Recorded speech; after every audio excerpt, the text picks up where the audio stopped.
In the deep, ancient woods of North Carolina, there are mysteries so strange and unsettling that they leave even the most seasoned adventurers questioning what they've seen. The mountains here hold secrets, and some of those secrets are far more than folklore. These are places where the lines between reality and the unknown blur, where disappearances happen without explanation, and where strange occurrences defy all logic. Let's start with one of the eeriest stories that still haunts the Smoky Mountains to this day. It's about Dennis Martin, a young boy who went missing during a family camping trip in 1969. Imagine this. It's Father's Day weekend, and Dennis, along with his brother and other family members, is playing in the Great Smoky Mountains National Park. They're experienced hikers, and this trip was a tradition. Everything seemed normal. The two boys even came up with a playful game to scare the adults by sneaking up on them. Dennis took the long way around, slipping behind some trees to flank his family. But when he didn't return, they started calling out for him. At first, it seemed like a harmless game, but after minutes passed with no answer, the search began. The family quickly realized that something was terribly wrong. They searched the area, calling his name, but there was nothing. No footprints, no broken branches, not even a sign that the boy had ever been there. Soon, the authorities were alerted, and what followed was a massive search effort involving hundreds of volunteers, the US Army Green Berets, helicopters, and even bloodhounds. But no trace of Dennis Martin was ever found. And here's the strange part. A few miles away, another family reported seeing a shadowy figure in the woods that day. They described it as tall, shaggy, and moving quickly through the trees, carrying something that looked like a child. But when they reported it, no follow-up was ever made. Some believe Dennis could have fallen into a cave.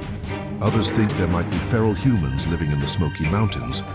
But the most disturbing theory involves something much older. A presence that takes not to kill, but to keep.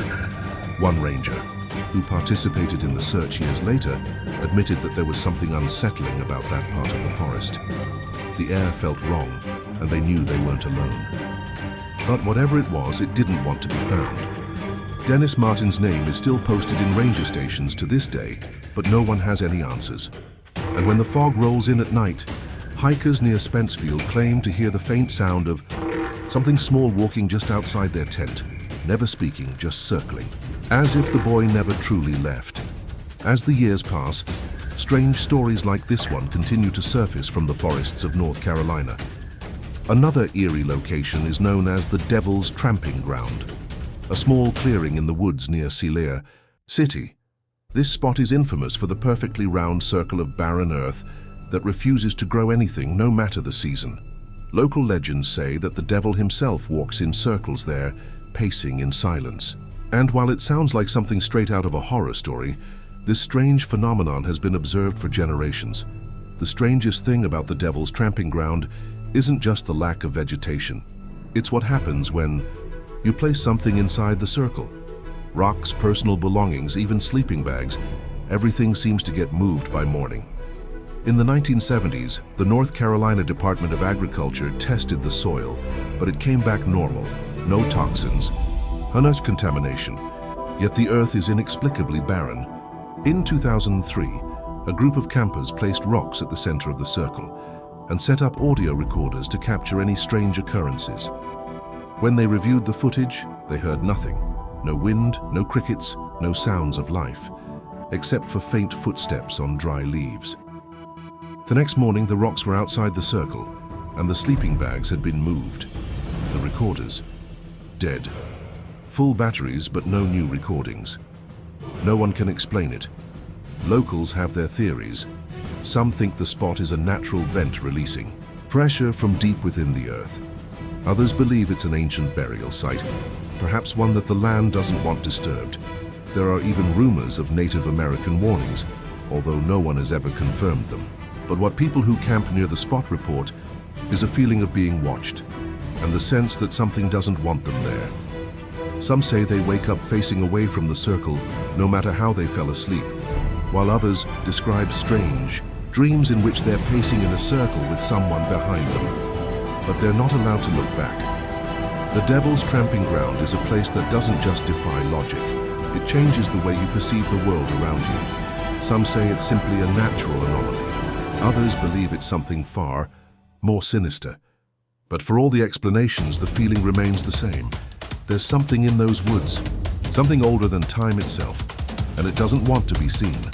In the next part of this story, we'll take a deep dive into more mysterious places across North Carolina, including the strange happenings at Fontana Lake and the chilling tale of the woman waiting on Rand Mountain.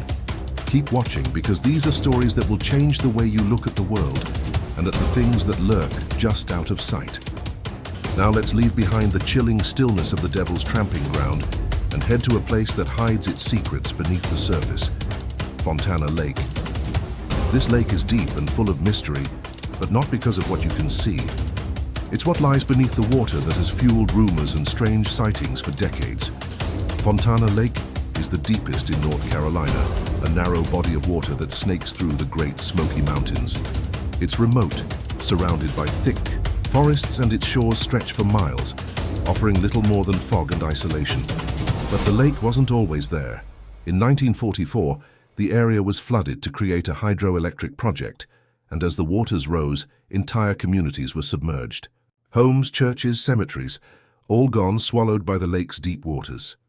But some believe not everything was civilian.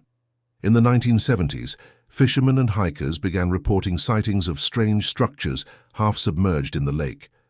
They described seeing concrete, metal, and even a sealed door with no windows. The reports were unsettling because no one could ever find these structures again.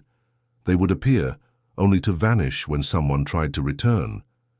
But the most unnerving report came from a group of campers in 1982. They claimed to have found a steel hatch set into the hillside, complete with a rusted lock and a faint hum coming from below. The next morning, the hatch was gone, and despite retracing their steps, the campers found nothing. The mystery only deepened when a contractor named Walter M. came forward in 1997. Walter had worked for the Tennessee Valley Authority, TVA, the organization responsible for the dam that created the lake, and he claimed to have seen blueprints for a series of low-access service points that had been built into the landscape before the flooding. When asked whether these were military installations, Walter only smiled and responded, "They had no plumbing, but they had power." Then he stopped talking. Some believe these mysterious structures could have been part of a Cold War communications hub hidden deep within the national park, while others speculate that they were used for biological testing, erased once the valley was flooded to keep the public unaware. The problem, of course, is that no official records exist to confirm any of this, and divers have never found any trace of these structures. But the rumors persist. Hikers still report finding strange indentations in the ground, trails that suddenly end at smooth concrete slabs, and metal that appears only when the water levels drop. But just as quickly as these strange signs appear, they disappear again, leaving more questions than answers. In fact, one visitor in 2015 uploaded a video showing himself walking toward a shallow opening in the rocks. He found a wall and a steel plate partially overgrown, and just as he was about to get closer, he mentioned coming back with better gear. But when the video was re-uploaded a few days later, it was gone, along with the man who posted it. No further posts, no updates. It's as if Fontana Lake is hiding more than just water. It's keeping secrets. And if there's a door down there, it seems that someone or something doesn't want it to be found. After the lake, we move on to something much more unsettling, something that can't be hidden beneath water, something that's been waiting for decades. This tale comes from Rand Mountain, a place where the wind carries more than just a chill. It carries the presence of someone who has never moved, never left. Hikers have long spoken of a ghostly figure seen standing on the ridgeline, a woman in white, always facing east toward the sunrise. She doesn't walk, she doesn't speak, and most eerily, she never moves. For over 40 years, multiple hikers have described seeing the same figure in the same spot, near the Carver's Gap overlook. One of the earliest reports came from a man, hiking in 1973. He passed a woman standing near a rock wall looking out over the valley. He greeted her, but she didn't respond. When he turned back, she was gone. No sound, no footsteps, nothing. It seemed like nothing more than a strange encounter. But then, in 1987, a group of college students reported an even more unsettling experience. One night, around 4 a.m., one of them woke up to find a woman standing across the field, staring at them. No movement, no emotion. She was simply there. When they shone a flashlight on her, she vanished. The grass where she stood was dry and flattened, but when they turned on the flashlight, there were no footprints. This isn't just a ghost story, it's an enigma that hikers keep encountering. Some believe the woman is a spirit of someone who died on the trail. Maybe she was lost in a fog, struck by lightning, or died in some other tragic way. Others think that she's not dead at all. After all, people don't just see her, they hear her too. In 2005, a solo backpacker reported hearing humming just behind him while he rested on a stone bench. The humming followed him as he walked, always just behind his shoulder. When he turned around, no one was there. It's a chilling thought. This woman doesn't just haunt a place, she seems to haunt the moment you stop moving, as if she's been waiting for you all along. More recent reports, as recent as 2021, describe the same woman standing by the trail, staring through hikers as they pass. She never speaks, she never moves, and most unsettling of all, she never blinks. Hikers have attempted to interact with her, but no matter what they do, she remains a silent, unmoving figure. And no one has ever seen her move. Some hikers have tried to speak to her, others have walked right past her, but the one thing they all agree on is that she never follows them. She just waits, looking east, as though anticipating something. One ranger who's worked in the area for over 20 years said that the stories about her always come from hikers who claim that she saw me before I saw her. This figure is something out of time, caught between the past and the present. A figure who never left because she's waiting for something. For what? No one knows. But one thing is certain. When you walk the ridge lines near Carver's Gap, if you look east and then look away and back again, you'll see her. But when you do, she'll be closer, not chasing you, but waiting for you to stop moving. The woman on Rand Mountain doesn't follow you. She waits for you to stop, and when you do, she'll be there, standing just behind you.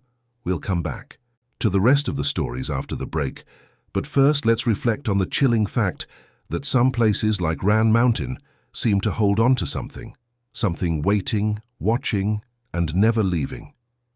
And as we move on to the next part of our journey, we'll head into a place where the air feels heavier, and the only thing more haunting than the stories themselves is the thing that might be following you just beyond the trees. Let's leave the haunting silence of Rand Mountain behind and head to one of the most unsettling places in all of North Carolina, Linville Gorge. Also known as the Grand Canyon of the East, this is a place where the land feels as ancient as time itself, and where something still watches over it from the shadows. But it's not just the cliffs and sheer drops that make Linville Gorge so eerie. It's the presence that hikers have reported feeling when they venture too deep into its heart. Some have seen it, others have felt it, but what it is, no one can say for sure. In 1994, a man hiking alone on the Linville Falls Trail experienced something that still gives him chills. He was enjoying the serenity of the trail, completely alone, when suddenly a strange pressure started building in his chest. It was as if something was watching him, something heavy and unexplainable. He turned around, and there, standing on the rocks above the trail, was a figure. It was tall, around 6 feet, and completely motionless. But here's the thing. The figure didn't have a face. No eyes, no mouth, no features at all, just smooth, blank skin where a face should be. The man froze, thinking it was a trick of the light, or perhaps his mind playing tricks on him, but when he looked away for a moment to check his footing and glanced back, the figure was gone. For years this story remained a whisper, a strange account in a forgotten hiking magazine. But it wasn't just a one-time occurrence. Over the decades, more hikers have reported a similar experience. They feel a sudden, inexplicable pressure, dizziness, nausea, a metallic taste in their mouths, and then they see the figure. The tall, faceless man standing perfectly still in the shadows, always watching.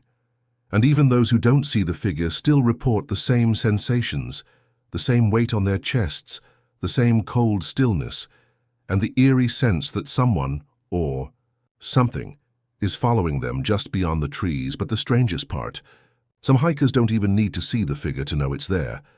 They'll be camping, sitting around their tents, when suddenly they feel something standing just a few feet away, motionless, waiting.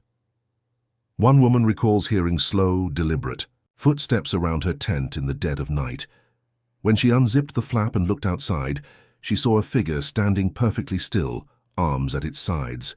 When she shined her flashlight on it, there was no face, just smooth, pale skin where a face should be. She screamed, and when she turned back, it was gone. Skeptics argue that these stories are just a result of pareidolia, the brain's tendency to see faces in random patterns, especially in low light. But the strange sensations, the headaches, the dizziness, the overwhelming feeling of being followed, suggest something far more unsettling. Some even claim that the figure isn't supernatural at all. What if it's not human? What if it's something older? Something that has existed in the gorge for centuries, watching over the land and never leaving? It's a chilling thought that's hard to shake. And the strangest part? Some people don't even see the figure. They just feel a cold hand on their shoulder, and when they turn around, there's nothing there. What's even more disturbing is that some hikers report that they feel as if their body refuses to move when near the ridge lines. It's as if something in the gorge is forcing them to stop walking, to freeze in place. The more you hear about Linville Gorge, the more it seems like it's not just the landscape that's ancient, but whatever watches over it. The figure is there waiting, unmoving, and it doesn't let you leave the same way you came in. But Linville Gorge isn't the only place in North Carolina where the land itself feels like it holds secrets.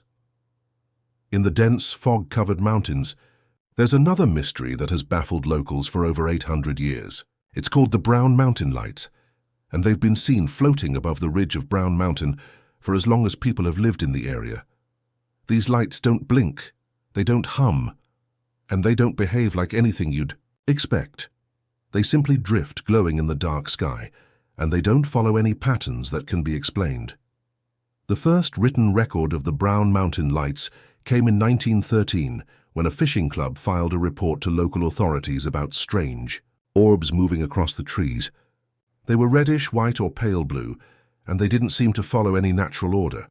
The government dismissed the reports, blaming the lights on train headlights. But here's the problem. The lights were seen long before trains were in the area. And even today they continue to appear, sometimes on clear nights, sometimes when no trains are anywhere near. Scientists and geologists have tried to explain the phenomenon, conducting studies on weather patterns and magnetic readings, but they've come up with nothing. They can't explain why the lights appear so erratically, or why they don't follow any logical pattern. Locals, however, have stopped trying to explain them. They simply warn visitors, don't shine your lights at them, and definitely don't follow them, because some people who have followed the lights didn't come back the same. In 1965, 2 campers near Wiseman's View watched the lights for almost an hour as they hovered over the ridge. Then the lights moved down toward the trees. One of the campers, Rick, decided to shine his flashlight at them, and in response, 2 of the lights blinked back at him. Then they all vanished at once. But here's where it gets even stranger. There have been reports from people who claim that the lights aren't just hovering over the mountain, they've seen them up close. One photographer captured an image of a glowing orb on long exposure, only to have his memory card wiped clean afterward. The camera worked, but the photos were gone. Other hikers have claimed that the lights caused their equipment to malfunction, and the lights themselves seem to appear in places where no reflection could be physically possible. Some believe the lights are signals from something beneath the mountain, or perhaps from something ancient that doesn't move with time the way we do. The most chilling part of the Brown Mountain Lights isn't just the lights themselves. It's the feeling you get when you see them. It's the sense that you weren't meant to see them, that there's something you're not supposed to understand. There are even reports from people who, after seeing the lights, can't remember seeing them at all. They'll go hiking at night, come back with photos showing faint light in the distance but no memory of it. It's as if their minds were wiped clean, as if they were never meant to witness the lights in the first place. And that perhaps is the most unsettling thing about North Carolina's mysteries. They make you question reality. The things you see, the things you feel, Are they truly there, or are you being made to see something you weren't supposed to? Some mysteries are loud, some are silent. But the ones that stay with you are the ones that never speak at all. And whether it's a faceless figure in Linville Gorge, a ghostly woman on Rand Mountain, or the eerie lights of Brown Mountain, these places are waiting.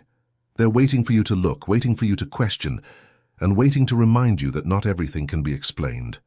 As we wrap up our journey through North Carolina's most chilling mysteries, let's take one final stop at a place where the land itself seems to carry an unsettling weight.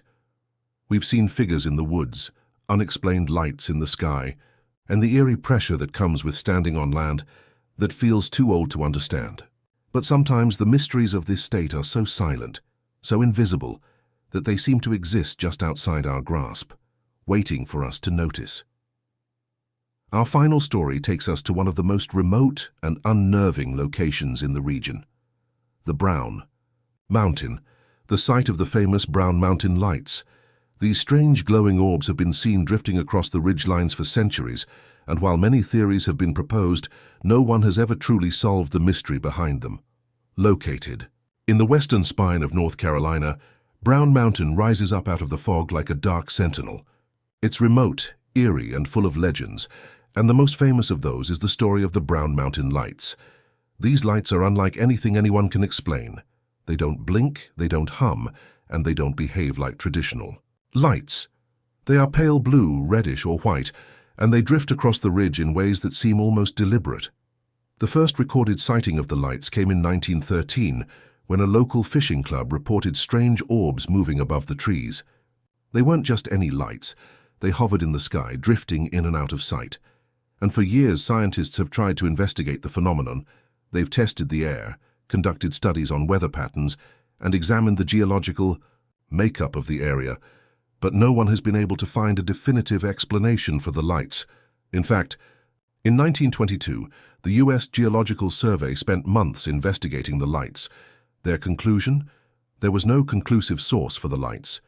They appeared erratically, without any environmental triggers, and no one could explain where they came from or what caused them. But despite their best efforts, the mystery remains. And to this day, locals and visitors alike continue to witness the lights, sometimes hovering over the mountain ridge, sometimes moving silently through the trees. But what's even more bizarre about the Brown Mountain lights isn't just their erratic appearances. It's the effect they have on people who see them. It's like the lights have a physical presence, a strange energy that lingers long after the lights themselves are gone. People who've witnessed the lights often report feelings of unease, pressure in their chest, or the sense that something is watching them. Some have even claimed that the lights seem to respond to them. In 1965, 2 campers watched the lights hover above the ridge. Then, one of them shone his flashlight at the lights. In response, 2 of the orbs blinked back. When the lights vanished, the campers said they felt a strange sensation in their chest, like something had closed. There are also reports of people seeing the lights up close, much closer than anyone would expect. One photographer captured an image of a glowing orb hovering above the trees, but when he checked his memory card, all the images were gone. The camera had worked, but the photos were inexplicably wiped. Others have had their cameras malfunction, or their equipment fail when attempting to capture the lights. It's as if the lights themselves are in control, bending the rules of reality, causing malfunction or loss of memory, and creating a sense of unease in anyone who dares to watch them too closely. For some, the lights are just a natural phenomenon, perhaps a type of gas that reacts to the minerals in the mountain soil. But no one has been able to confirm this theory, as there's no consistent geological explanation to support it. And then, of course, there are the more supernatural theories. Some believe that the lights are a signal from something beneath the mountain, or perhaps a message from another realm. People who have spent time around the lights often say that they feel something odd, as though the lights are calling to them or responding to their presence. For some, the lights are not just something to see. They are something that seems to react to the presence of a person. Perhaps the most unnerving aspect of the Brown Mountain lights is the sense that they are not just an anomaly of the landscape. They are something that exists beyond human understanding, something that moves and shifts without explanation. Some witnesses have even reported that the lights seem to follow them, hovering just out of sight, disappearing when they try to look. at them directly, and reappearing when they turn away. It's as if the lights are playing a game that has been going on for centuries, and the rules are known only to the mountain itself. As strange and unsettling as the lights are, they represent something much deeper about the mysteries of North Carolina. They are not just unexplained phenomena. They are a reminder that there are things in this world that we can't understand, that we can't explain, and that sometimes it's better that way. The mysteries we've explored in this video, from the disappearance of Dennis Martin to the faceless man of Linville Gorge, from the strange happenings at Fontana Lake to the woman waiting on Ran Mountain, are all a part of the strange, silent world that exists just beyond our comprehension. And that's perhaps the greatest mystery of all, that there are places, people, and phenomena in this world that refuse to be understood, that remain just out of reach, waiting for the brave, or the foolish, to venture too far. Some mysteries stay with us long after we've left the place where they occurred. They linger in our minds, in our memories, in our thoughts. And no matter how hard we try to solve them, some things just aren't meant to be explained. So the next time you find yourself in the woods of North Carolina or in any of the mysterious places we've discussed, remember, not everything can be understood. Some things are better left unknown. And who knows, you might just encounter something that will leave you questioning reality itself. It seems we've reached the end of this exploration into North Carolina's eerie and unsolved mysteries. We've delved into strange disappearances, unexplained lights, and supernatural encounters, piecing together a tapestry of unsettling tales that have captivated locals and visitors for generations. But as we've seen, these mysteries remain unsolved, leaving us with more questions than answers. However, one thing is clear: the land of North Carolina, from its dense forests to its fog-covered ridges, holds secrets that defy explanation. Whether it's the haunting disappearance of Dennis Martin in the Smoky Mountains, the faceless figure lurking in Linville Gorge, or the mysterious woman waiting on Ran Mountain, these tales remind us that there are places in this world where the veil between reality and the unknown is thin, and sometimes we encounter things that are just too strange to understand. And the Brown Mountain lights, with their ethereal glow and strange behavior, continue to mystify all who witness them. Are they just a natural anomaly? Or are they a signal from something beyond our world, something we were never meant to comprehend? The lights, like the other mysteries, remain a testament to the unexplained wonders that exist in the world. Wonders that, no matter how hard we try, we may never truly unravel. It's the unknown that keeps us coming back for more. The thrill of standing at the edge of the familiar and gazing into the unknown, wondering if we might catch a glimpse of something just beyond our reach. These stories, as chilling and mysterious as they are, remind us that sometimes the real thrill of exploration isn't about finding answers, but about embracing the questions. So the next time you find yourself in North Carolina, or any place where legends linger, remember these stories. Let them serve as a reminder that there's always more to discover, more to question, and sometimes more to fear. Because in places like these, reality itself seems to bend, leaving us with the eerie, tantalizing feeling that maybe, just maybe, there's something else waiting just out of sight.